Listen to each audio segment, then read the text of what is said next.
వేములవాడ శ్రీ రాజరాజేశ్వర స్వామి వారిని ఆదివారం తెలంగాణ రాష్ట్ర విత్తనాభివృద్ధి సంస్థ చైర్మన్ అన్వేష్ రెడ్డి దర్శించుకున్నారు. స్వామివారిని దర్శించుకుని ప్రత్యేక పూజలు నిర్వహించిన అనంతరం నాగిరెడ్డి మండపంలో ఆలయ అర్చకులు వేదోక్త ఆశీర్వచనంతో పాటుగా శేషవస్త్రం కప్పి లడ్డు ప్రసాదాన్ని అందజేశారు.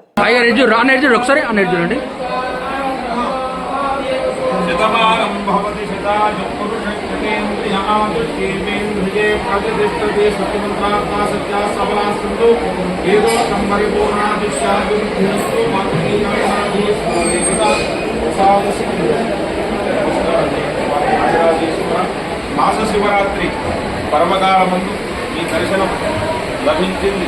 అందరినీ చల్లగా కాపాడుతుంది.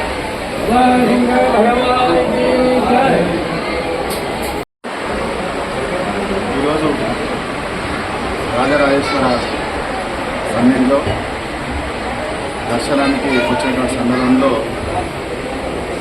చాలా బాగా దర్శనం జరిగినటువంటి పరిస్థితి. ఇక్కడ భక్తులకు కూడా ఎట్లాంటి ఇబ్బంది లేకుండా ఇక్కడ ఉన్నటువంటి ఆలయ కమిటీ అంతా కూడా చాలా అన్ని సౌకర్యాలు కల్పించి భక్తులకు ఎలాంటి ఇబ్బంది లేకుండా అందరికీ దైవ దర్శనం అయ్యేటట్టుగా వాళ్ళు చేసినందుకు చాలా అభినందనీయం.